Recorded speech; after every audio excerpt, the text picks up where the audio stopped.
Good morning all students. देखिए आपको जो है बताया जा रहा था अनुवांशिकता में आपको बताया गया है कि लिंग प्रभावित लक्षण और लिंग सीमित लक्षण क्या है, यहाँ तक बताया गया था। तो लिंग प्रभावित लक्षण ऐसे लक्षणों के चीज जो समजात गुणसूत्रों पर स्थित होते हैं, ऑटोसोमल गुणसूत्र पर स्थित होते हैं और लिंग से प्रभावित होते हैं, उसे लिंग प्रभावित लक्षण कहते हैं, जो कि आपको बताया गया। फिर जैसे उसका उदाहरण क्या है, गंजापन। आपको ये भी बताया गया था कि अगर वो शुद्ध नस्ली जीन हैं तो उसमें क्या है, गंजापन स्त्री और पुरुष में दोनों होते हैं, लेकिन प्रबल जीन, ठीक है। और अगर जो है सुप्त निष्क्रिय जीन है तो वहाँ पर गंजापन नहीं होता है। गंजापन जो होता है आपका बी और स्मॉल बी इसमें, ठीक है। और अगर इस प्रकार जीन है तो गंजापन स्त्री और पुरुष दोनों में होगा, और अगर इस प्रकार का है तो गंजापन नहीं होगा, ठीक है। और ये पुरुष तथा स्त्री दोनों में होगा, और अगर इस प्रकार है तो केवल पुरुष में गंजापन होता है। तो ये जो गंजापन का लक्षण है ये क्या है, लिंग प्रभावित लक्षण है। लिंग प्रभावित लक्षण का उदाहरण जो कल आपको बताया गया। इसके बाद एक और बताया गया था लिंग सीमित लक्षण, ऐसे लक्षणों के जीन जो ऑटोसोमल गुणसूत्र पर स्थित होते हैं लेकिन उनका विकास एक ही लिंग के सदस्यों में होता है। जैसे पुरुष में दाढ़ी मूछें निकलना, गाय और भैंस में स्तन ग्रंथियों का डेवलप होना, और मुर्गे में कलगी का पाया जाना, कलगी का मतलब ताज टेल। फिर मोर में पंखों का, सुनहरे पंखों का पाया जाना। ये क्या है, एक ही लिंग के सदस्यों पर होता है, जिससे नर और मादा अलग अलग होते हैं। इनकी पहचान के लिए वो लक्षण जो कहलाते हैं लिंग सीमित लक्षण कहलाते हैं, जो इनके एग्जाम्पल। इसके बाद आता है इसी में संकर पूर्वज संकरण यानी बैक क्रॉस। बैक क्रॉस है क्या, तो आपको बता दें कि जो विषम युग्मी संतानें होती हैं उनको समयुग्मी जनक के साथ संकरण कराया जाता है। जब विषम युग्मी संतानों के बीच समयुग्मी जनक से संकरण कराया जाता है तो उस संकरण को हम बैक क्रॉस कहते हैं। उसमें होता क्या है कि जो विषम युग्मी जीन है, आपको मालूम है, जिसमें युग्मक अलग अलग हो, ये क्या है, विषम युग्मी। और सुप्त जो है आपका जो समयुग्मी है, जो सुप्त अवस्था में उनके बीच जब संकरण कराते हैं तो वो संकरण क्या कहलाता है, बैक क्रॉस कहलाता है, या संकर पूर्वज संकरण। संकर पूर्वज संकरण इसको बोलते हैं इंग्लिश में बैक क्रॉस। बैक क्रॉस, ठीक है। तो यहाँ पर क्या है, ये विषम युग्मी जीन है और ये क्या है, समयुग्मी है लेकिन सुप्त है, कैपिटल RR भी लिख सकते हैं। लेकिन हम संकरण कराते किसमें, प्रबल में नहीं कराते, सुप्त जीन पे कराते हैं, और भी समयुग्मी जनक से। और विषम युग्मी संतान और समयुग्मी जनक के बीच जो संकरण कराया जाता है वह संकरण संकर पूर्वज संकरण कहलाता है, या बैक क्रॉस कहलाता है। उसको जब आप संकरण करते हो, कैपिटल R स्मॉल r, फिर कैपिटल R स्मॉल r, फिर इधर वाले से लेंगे small r small r small r small r, यानी F1/PD में आपको मालूम है इनका अनुपात क्या होगा, ये दो है 2:2 यानी 50। इनका अनुपात क्या होगा, 2 इधर जोड़े हैं 2 इधर जोड़े हैं, तो इस प्रकार इनका जो अनुपात होता है बैक क्रॉस का 2:2 या 1:1, तो 50% लिख सकते हैं। यानी जो सभी पौधे होंगे F1/PD में सभी लाल पुष्प वाले पौधे उत्पन्न होंगे। मान लीजिए ये आपके विषम युग्मी लाल पुष्प हैं और ये समयुग्मी लाल पुष्प हैं, इनमें जब संकरण कराया गया तो ये क्या है, जो छिपे हुए नहीं दिखाई दे रहा है, दिखाई क्या दे रहा है, कैपिटल R, ठीक है। तो प्रभावी के कारण सभी पौधे किस प्रकार के लाल पुष्प वाले पौधे प्राप्त होते हैं। ये हो गया बैक क्रॉस, संकर पूर्वज संकरण बोलते हैं इसको। फिर इसी में देखिए एक चीज और आता है, मोनोहाइब्रिड क्रॉस और डाइहाइब्रिड क्रॉस, जो पीछे बताया जा चुका है। एक संकर संकरण क्या है, द्विसंकर संकरण क्या है। एक संकर संकरण यानी मोनोहाइब्रिड क्रॉस, इसको कहते हैं जब एक जोड़ी विपरीत लक्षण वाले पौधों के बीच संकरण कराया जाता है तो उसे एक संकर संकरण कहते हैं, मोनोहाइब्रिड क्रॉस कहते हैं। और जब दो जोड़ी विपरीत लक्षण वाले पौधों के बीच संकरण कराया जाता है तो उसे हम द्विसंकर संकरण या डाइहाइब्रिड क्रॉस कहते हैं, ठीक है बेटा। तो यहाँ पर जो है दोनों हो गए, एक मोनोहाइब्रिड क्रॉस और डाईहाइब्रिड क्रॉस एक संकर संकरण और दो संकर संकरण। जिसमें एक जोड़ी हो वो एक संकर संकरण है, जिसमें दो जोड़ी विपरीत लक्षण वाले हो उसे द्विसंकर संकरण कहते हैं। फिर इसके बाद आता है, अब ये आपका अनुवांशिकता तो यहाँ पर सभी चीजें बता दी गई हैं। अब आता है जीवन की उत्पत्ति।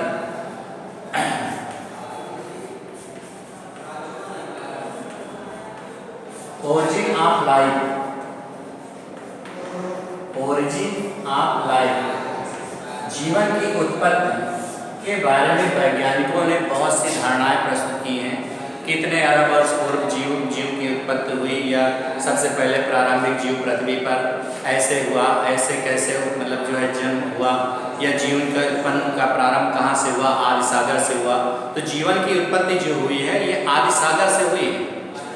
प्रारंभ में पृथ्वी एक आग के गोले के समान थी, एक धधकते लावा के समान थी। उसमें जो कण निकले, जब लावा वो जो है फूटा तो उससे जो लावा निकला, ज्वालामुखी जब फटी उससे जो लावा निकला, लावा में विभिन्न प्रकार के आपके परमाणु या तत्व थे जो आपस में मिलकर के नए यौगिकों का निर्माण किया। फिर उनसे धीरे धीरे स्थल मंडल, वायुमंडल इनका निर्माण हुआ। फिर इसके बाद आदि सागर का निर्माण हुआ। जब आदि सागर हुआ तो उसमें सबसे पहले प्रारंभिक जीव की उत्पत्ति हुई। तो जीवन की उत्पत्ति कहाँ से हुई? आदि सागर से हुई। लेकिन उसके लिए वैज्ञानिकों ने, आदि सागर का मतलब समुद्र से, उसके लिए वैज्ञानिकों ने अनेक धारणाएं प्रस्तुत की। किन्हीं ने बताया कि जीव की उत्पत्ति निर्जीव पदार्थ से होती, किसी ने बताया जीव की उत्पत्ति जीवित पदार्थ से होती, किसी ने बताया जीवन की उत्पत्ति रासायनिक विकास के फलस्वरूप हुई, यानी ये जो रासायनिक क्रियाएं होती उनसे हुई। तो उसके लिए वैज्ञानिकों ने अलग अलग अपने सिद्धांत प्रस्तुत किए हैं, जिनमें से एक सिद्धांत जो प्रारंभिक दिया था स्वतः जननवाद। स्वतः जननवाद ये सिद्धांत जो है वान हेलमांट ने प्रस्तुत किया था। वान हेलमांट ने प्रस्तुत किया था। बाकी और भी वैज्ञानिक थे, थेल्स, अरस्तु, प्लेटो। इन्होंने बताया कि जीवन की उत्पत्ति निर्जीव पदार्थों से हुई है, ना कि सजीव पदार्थों से। जैसे कि मेढक की उत्पत्ति कीचड़ से, मेढक और मछलियों की उत्पत्ति कीचड़ से, कीड़े मकोड़ों की उत्पत्ति गोबर से, जो मनुष्य है उसके पसीने या गंदगी से जीवन की उत्पत्ति स्वतः हुई है। लेकिन ऐसा संभव नहीं था, क्योंकि जीवन की उत्पत्ति स्वतः नहीं हो सकती। उसके लिए क्योंकि उन्होंने ये बताया कि जीव की उत्पत्ति निर्जीव पदार्थों से हुई है, जो संभव नहीं है, इसलिए इस सिद्धांत को नहीं माना गया। इसके लिए वान हेलमांट ने एक प्रयोग किया। उन्होंने पसीने से भीगी हुई कमीज को, वान हेलमांट ने पसीने से भीगी हुई कमीज को गेहूं की बालियों के साथ एक बंद बॉक्स में 21 दिन के लिए रख दिया और देखा कि उसमें कुछ दिन बाद स्वतः चूहे उत्पन्न हो गए। ठीक है, तो उन्होंने बताया कि जीव की उत्पत्ति स्वतः होती है, लेकिन उसमें उन्होंने कारण नहीं बताया। इसलिए ये सिद्धांत क्या हुआ? असफल रहा, क्योंकि इस सिद्धांत में कमी ये थी कि जीव की उत्पत्ति स्वतः नहीं हो सकती। जैसे बहुत से लोगों का मानना है कि मनुष्य के पसीने या गंदगी से सूक्ष्म जीव अपने आप उत्पन्न हो जाते हैं, जबकि ऐसा संभव नहीं है। ठीक है, तो इस सिद्धांत को नहीं माना गया। लेकिन स्वतः जननवाद को वान हेलमांट ने दिया था, और उसका खंडन, इस सिद्धांत का खंडन किसने किया? फ्रांसिस्को रेडी या लुई पाश्चर ने। वो सिद्धांत क्या था? जीवात्म जीवोत्पत्ति का सिद्धांत। जीवात्म जीवोत्पत्ति का सिद्धांत। उस सिद्धांत में बताया गया कि इन्होंने स्वतः जननवाद का खंडन फ्रांसिस्को रेडी ने किया था, या लुई पाश्चर ने किया था। सबसे पहले फ्रांसिस्को रेडी ने प्रयोग किया था, फिर लुई पाश्चर ने किया था। तो स्वतः जननवाद का खंडन फ्रांसिस्को रेडी ने किया। उन्होंने बताया कि जीव की उत्पत्ति जीवित पदार्थों से होती है, निर्जीव पदार्थों से नहीं होती। उसके लिए उन्होंने प्रयोग किया, रेडी का प्रयोग, लुई पाश्चर का प्रयोग, कई प्रयोग दिए गए। लेकिन यहाँ पर आपको एक प्रयोग बताया जाएगा जो क्लियर करता है कि जीव की उत्पत्ति जीवित पदार्थ से हुई है, निर्जीव पदार्थों से नहीं। इसके लिए इन्होंने क्या किया था? 3 चौड़े मुख के फ्लास्क लिए, चौड़े मुख वाले 3 इन्होंने फ्लास्क लिए।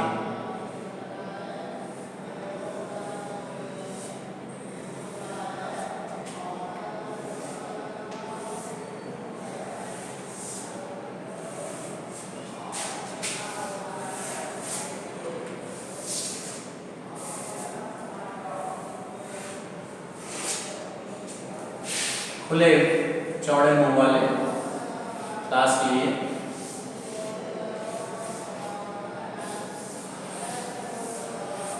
इसमें जो है एक क्लास को A, B, C इसमें उबले हुए मांस के टुकड़े को रख दिया, एक को खुला छोड़ दिया, एक में जालीदार कपड़ा बांध दिया।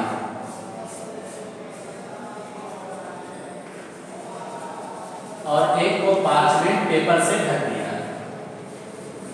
वायुमंडल पार्चमेंट पेपर होता है जिसके अंदर सूक्ष्म जीव ना जा पाए। ये पार्चमेंट पेपर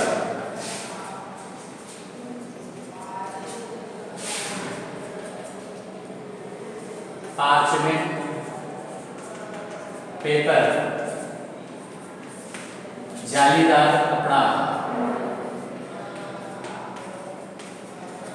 ये उबला मांस,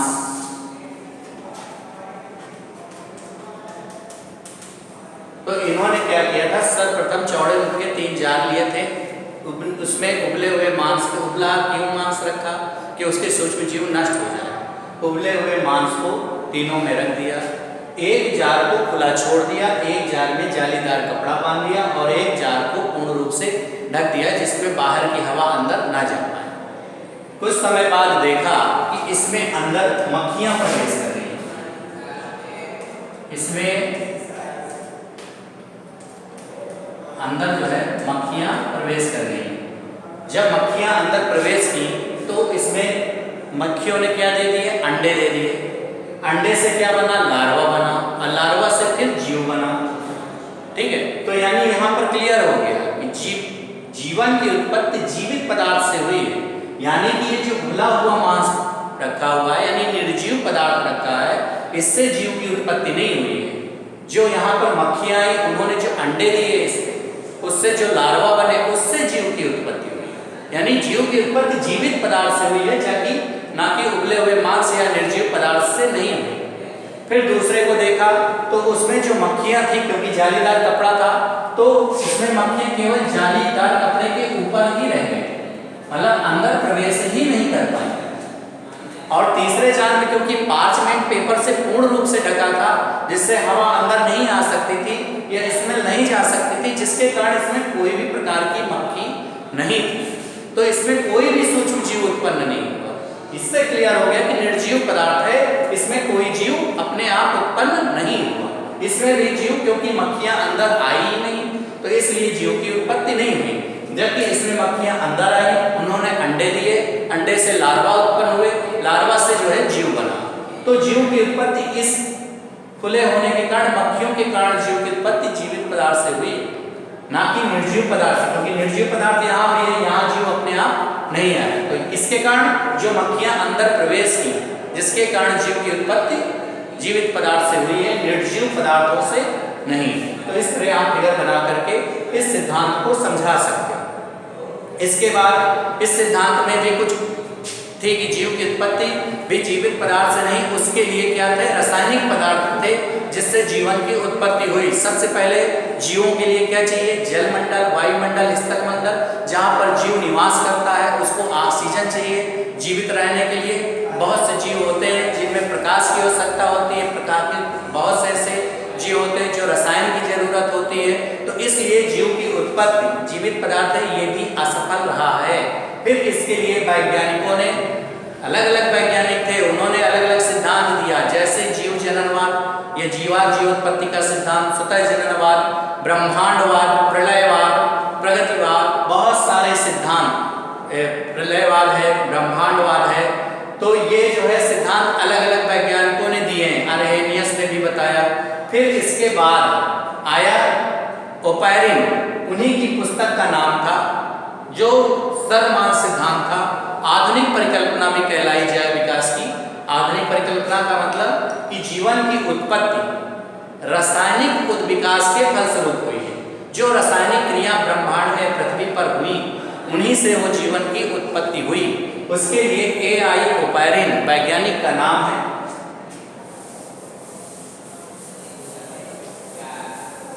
जीवन की उत्पत्ति के संबंध में A.I. ओपैरिन AI ओपैरिन